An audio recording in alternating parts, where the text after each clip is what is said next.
Hello once again, everyone. We're here on Gelvin Valley.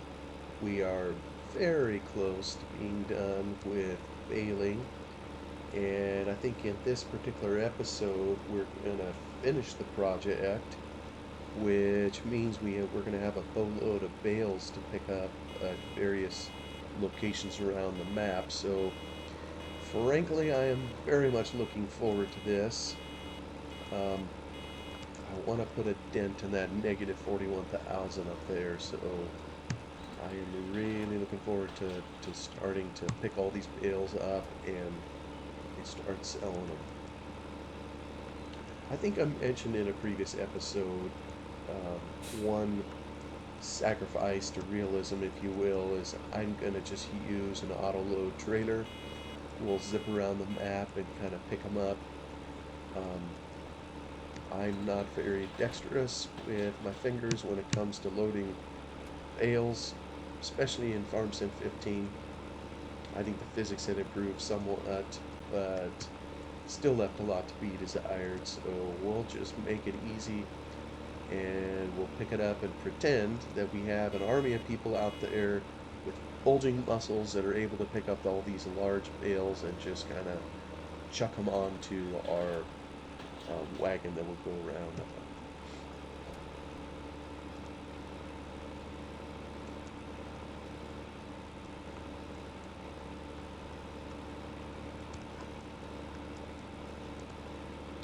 I think in the last episode, I kind of mentioned what our family is doing this weekend.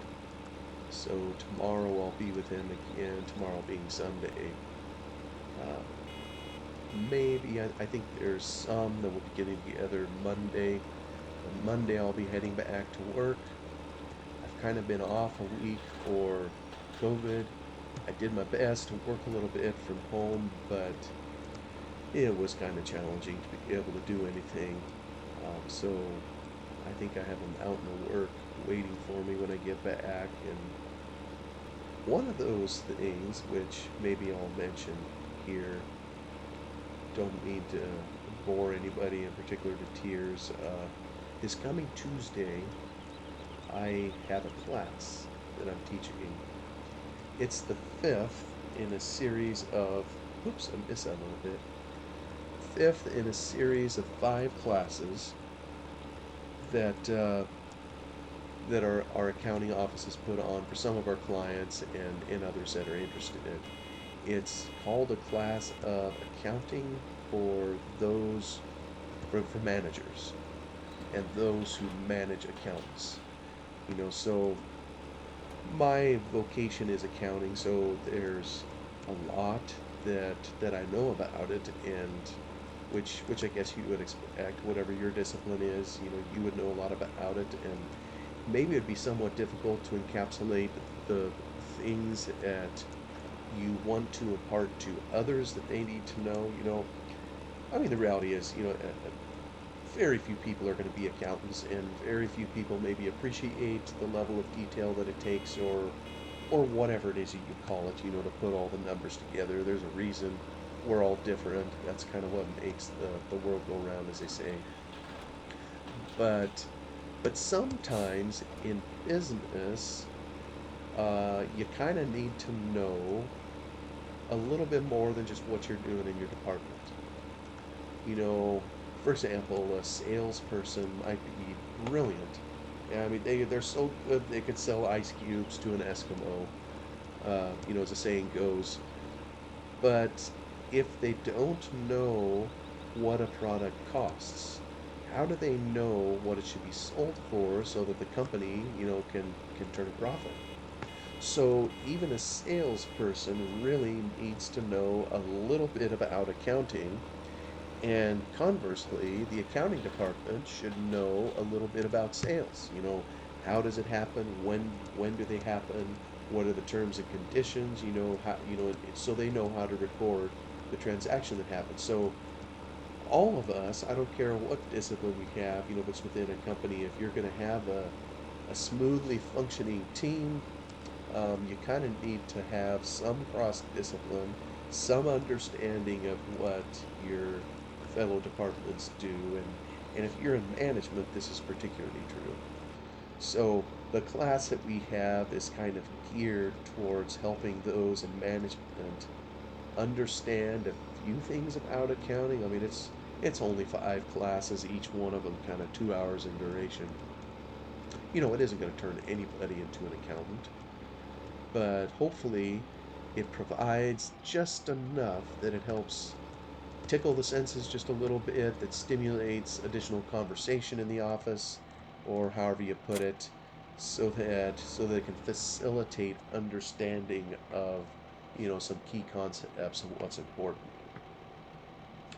Maybe at this moment I should pause. First off, let me save. Is there any field I missed? I think I have failed every single field that we. Yep, I don't see any excluded. So let's get. I think I pointed this out last time. It's in. Was it in miscellaneous? Is that where I had? No, that's not where it is. Maybe it's in Baling technology.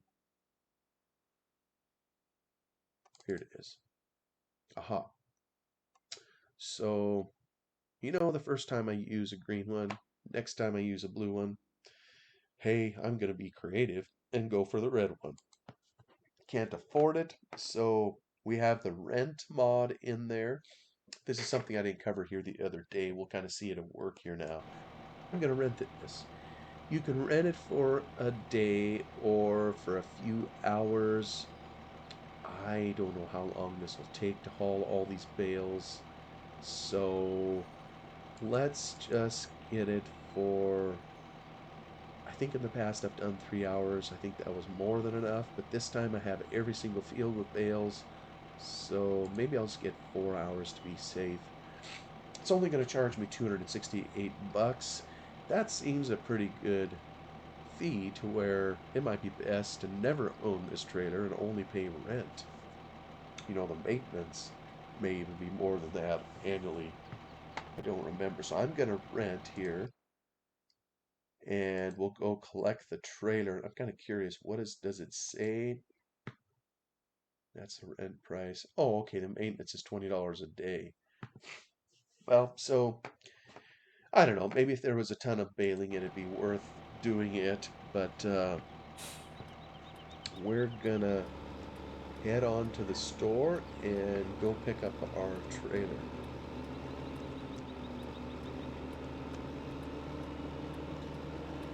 So, and again, I don't want to bore people, but like I say, I anytime coming on here, I always have to wonder what in the world should I talk about. Maybe people would prefer it if I just talked about the game. Um, but even the ad is going to have limitations. So this time here, I don't know what made me think of it. Maybe it's just knowing this coming week I have to prepare for this class, for accounting for those in management, if you will. And I'm not what I would say a gifted speaker. I mean, obviously you can hear my voice. I don't have very good pipes. Um, I try my best, and I will spend a significant chunk of Monday preparing for this class, even though I've taught it before. I did it one other time. I wrote the material for the class, so that'll help make it easier. And I got all these PowerPoints, articles that we can cover and whatnot. And this is the fifth one in a series of 4. So, and even though I've done it before, it still takes what seems like an inordinate amount of time to prepare. And one of my business partners, he's very, very good. He's very gifted at, he's just quicker on his feet. And I know a lot of times, when there's a class or something like this, he's more apt to, I guess you could say, wing it. Whereas I feel compelled to prepare because it's a 2-hour slot. There's a certain amount of material, that needs to go into that slot. And so I just want to make sure, with clients coming in for this, people giving their time for it, and we don't charge people for it, but it just feels like I need to make it worth their while, to reflect good on our firm. And ooh, it doesn't want to turn very happy with this. Maybe I'll head out this door. I'll head home in a little bit different way. And so you prepare. And like I say, I'm not a hugely gifted speaker, so um, and then we're not talking a huge class here either. The most that I ever have in there is just it's whatever we can hold in our conference room. So max, we could have maybe 12 people in there. So this isn't something really highfalutin. We'll have a few things on the screen, but it's local business people that can bounce ideas off of one another. Even as we go through the class. So not a huge group, but still quite a bit of prep to do. So I don't know if there's any interest in talking about all the particular topics. Like I say, it isn't to turn anybody into an accountant, but there's a few concepts, we try to cover in there. And this coming class, this next week, is uh, is going to be on internal controls. Is this where I turn? Is this it? Yes, it is. Okay. By the way, one of these days when I can afford a chainsaw, we need to come down here and deal with this tree. I just love it that the map author put something like that in there because it reminds me of the farm. And we had to in real life go into the field sometimes to clean the edges out. And ooh, can I get through there? This is a somewhat lengthy trailer. I wonder if I can.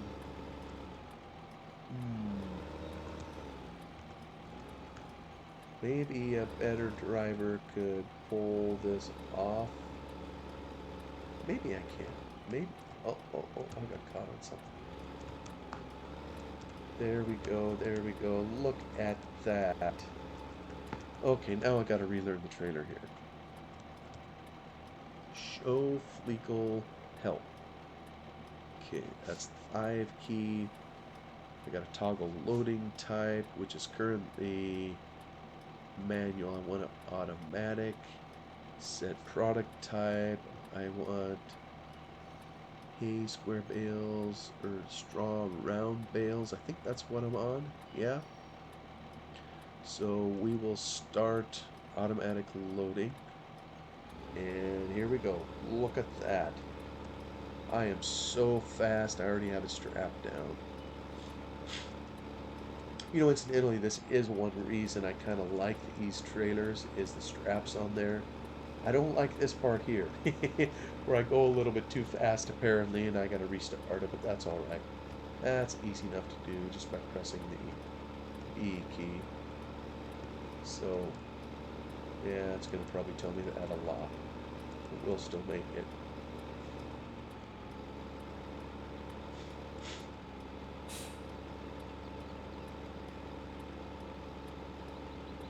So I'd be curious what people know of internal controls.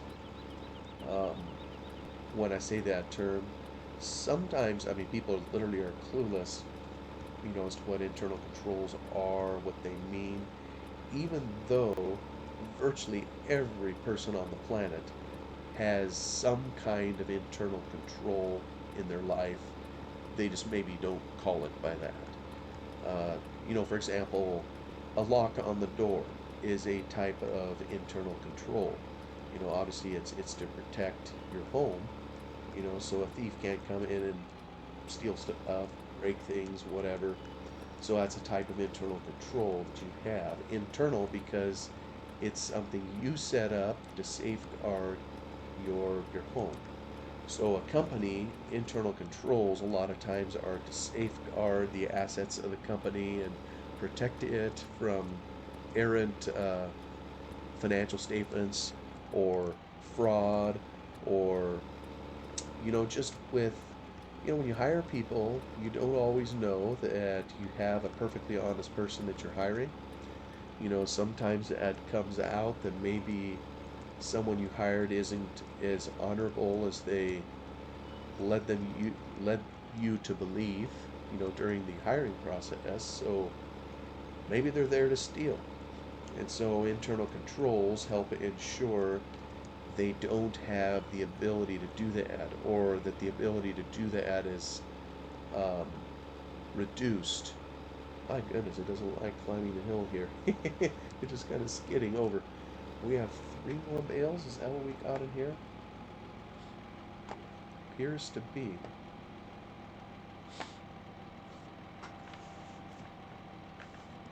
So I think we'll head off to the store here. Give me just a second. There we go.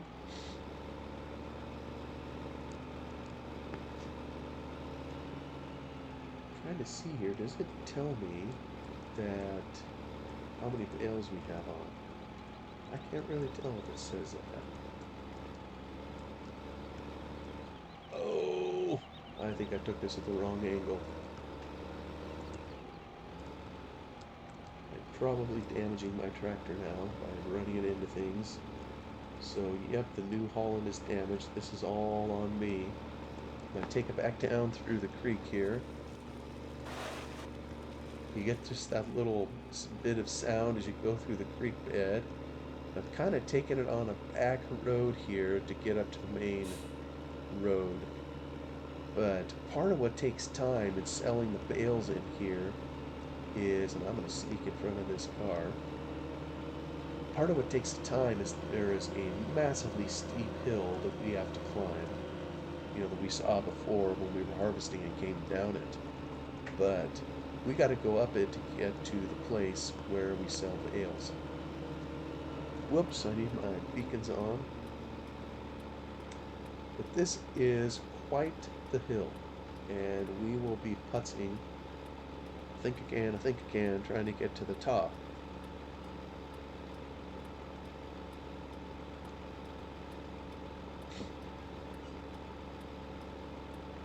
So Gelvin Valley is very steep getting in and out of. But once you get to the top of either side, I know particularly up here, there's some flatter land available. Like, I'd love to have this field 18, but the trouble is we can't afford it. It's too expensive because it's some of the better land, that's available.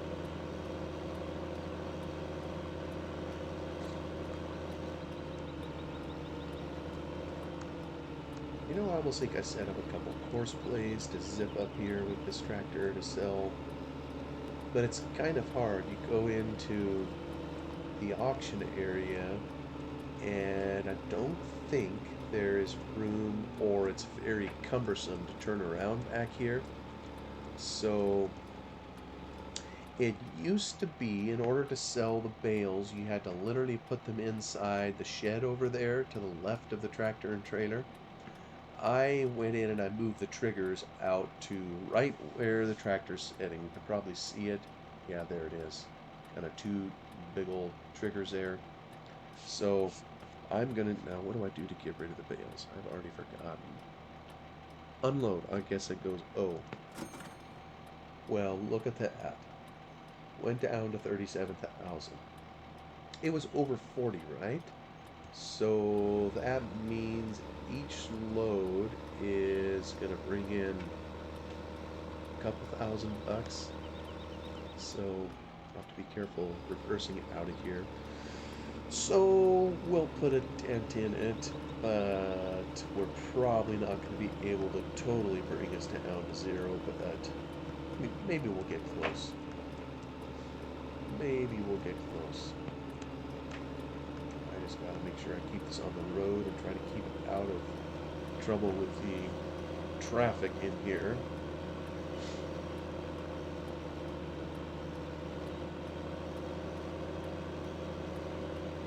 So like I mentioned before, I don't know if the term internal controls means anything to people. I'm having a class on it on Tuesday. Incidentally, we have talked about recording these classes because it always takes time to prepare and those things. So I know my partners and I have talked about how to work with the resources that we have and maybe cut some of the time out if we could. My only complaint about recording them would be, number one, I don't think people would like to have it recorded while they are there. Because sometimes in these meetings, they will share things that they feel comfortable sharing them with the group. But if they knew it was recorded and there might be any number of other people that would hear it, they maybe wouldn't feel comfortable sharing. So, but I don't know. And honestly, that's one part too of checking out YouTube to kind of see how it works. Because if we did record it, maybe it would end up on YouTube and be a link we could give people or whatever. Who knows? Suffice it to say, come Monday, I'm going to be busy preparing for class. And it's, I don't know, anybody in here, have you ever taught a class? If so, what did you teach? And was it something you had taught many, many times, to where you could practically do it in your sleep, so you didn't have to prepare? Or did you spend a lot of time preparing? I know in our profession we have to every 2 years, in order for me to keep my license as a CPA, I have to take 80 hours of continuing professional education. And sometimes some of the education you get can be as a result of teaching other people. So if you teach a class and the class goes 8 hours, um, sometimes, especially if you only teach it once, you can get 8 hours for the class that you taught. Uh, and they give you, I think it's on a 2.5 ratio, because they recognize there is prep time, so they will give you 2.5 hours on top of the class time to account for your prep time. So, if you teach, like in my case, this is a 2-hour class, that means they would give basically 5 hours in addition for the prep time.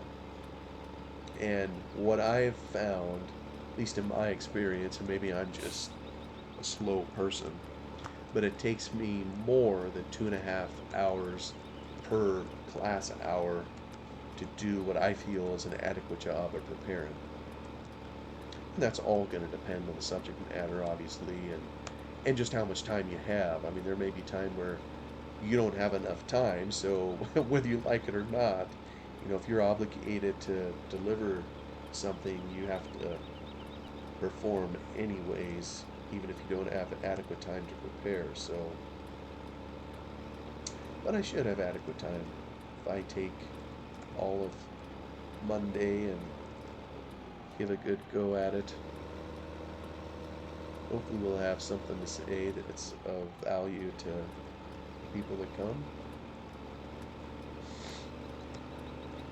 Yeah, this thing is turning off all the time on me. I think we got all those. It's kind of satisfying to look down on our PDA map and see all the little bale dots disappear. Actually, let me make sure. Did I get all of them in field 2, field 1? Yep, they're all gone. That's kind of why I have it, that seeing of the bales, to make sure I get them all.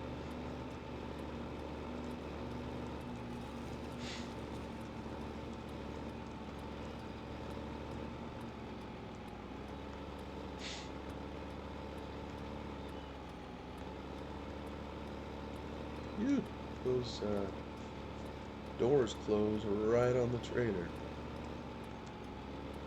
Oh, I probably need to change something in the script. For some reason, they limit it to 25 kilometers an hour. I don't know what that is in miles per hour. I'm not sure why. I think the other trailer that has an auto-loading script on it isn't limited. So I'm sure they have a reason. I'm just not sure what it is. Well, we're full up, so we're gonna head back up the hill and get these to market. Pick up a few more bucks, pay some bills. I've been embarrassed at that negative number up there for a long time. It's high time to get it to right size it.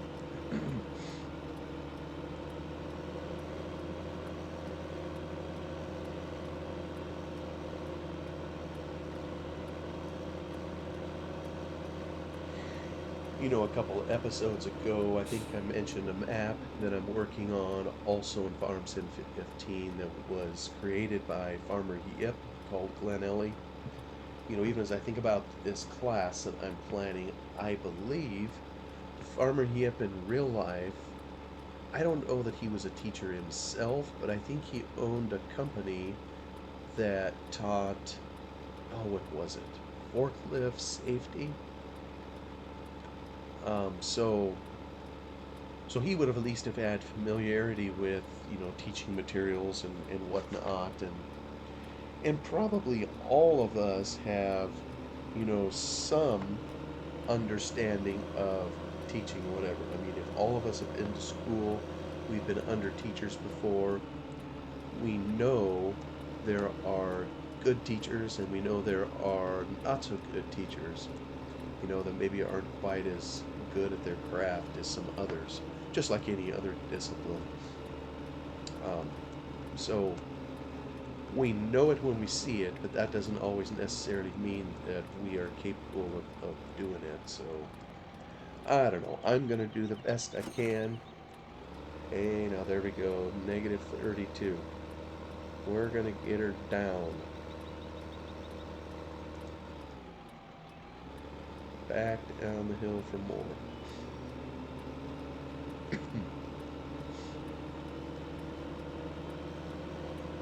Still see my tire tracks up here from the last time.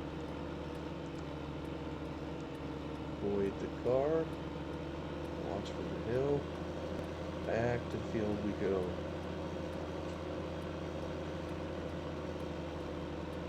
So once again, if you have the opportunity, privilege really, of teaching someone else something that is of interest to you or that you have expertise in, I'd love to know what that is in the comments if you do, if you're willing to share. And unfortunately, based on when this class is going to be taught and when this particular episode airs, there's going to be a little bit of time distance. So otherwise, I would ask for whatever advice you would have to make a topic like accounting and internal controls somehow relatable to non-accountants. And actually, when it comes to accounting type topics, internal controls tends to be more of interest to disciplines outside of accounting. It really is. There's not many you run into that aren't wanting to protect the company and its assets or that kind of thing. And there's something to, I've always enjoyed studying, I can't say I've always enjoyed studying internal controls per se, but everybody loves hearing a good fraud story. You know, someone who stole money or something from a company. It's like, well, how did he or she do it? And how can we prevent it or catch them in the act, or, you know, just create a system so that, you know, people aren't able to do it, aren't able to do what it is, what that they did. So it requires a lot of creative thinking. You know, you kind of have to assume any person capable or with the ability or opportunity to could defraud the company, and so you kind of gotta think like a thief to catch a thief, kind of as they say, um, which is kind of sad, but that just is the way it is.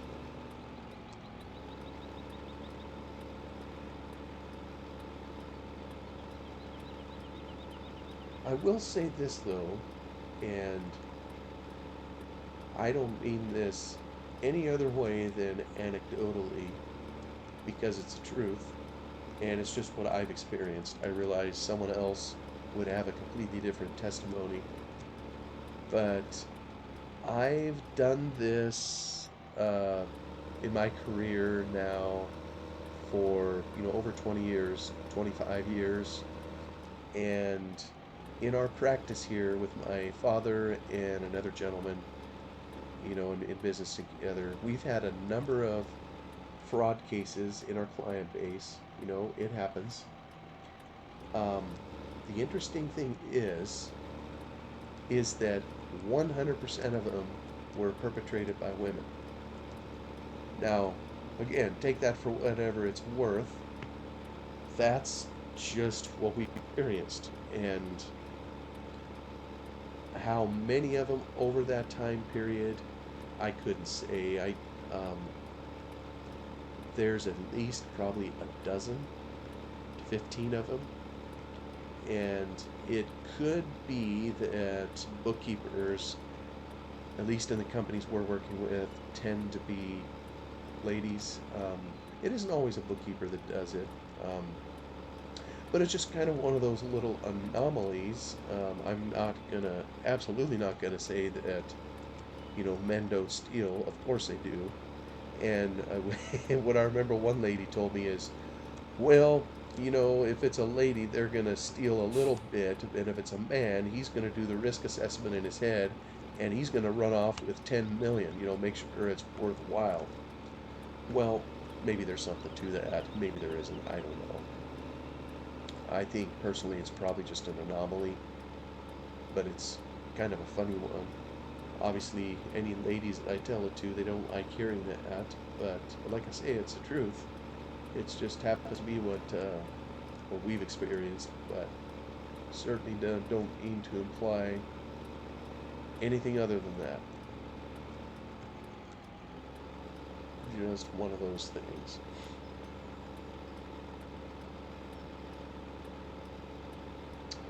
Let's see here. I still need a few more on here.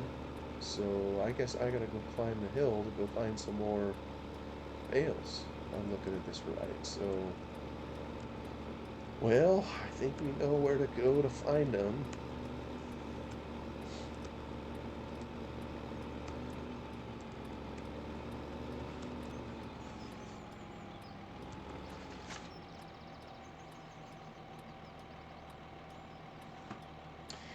And maybe what I'll do is terminate the episode here. I see I've been rambling on for another half hour, so let's call it here. Thank you for stopping by to see me and uh, farm a little bit on Gelvin Valley here. I hope you're having a wonderful week wherever you're at. Wish you the best in whatever you have facing you in life. Thanks for stopping by, and we'll talk to you again soon. Bye bye for now.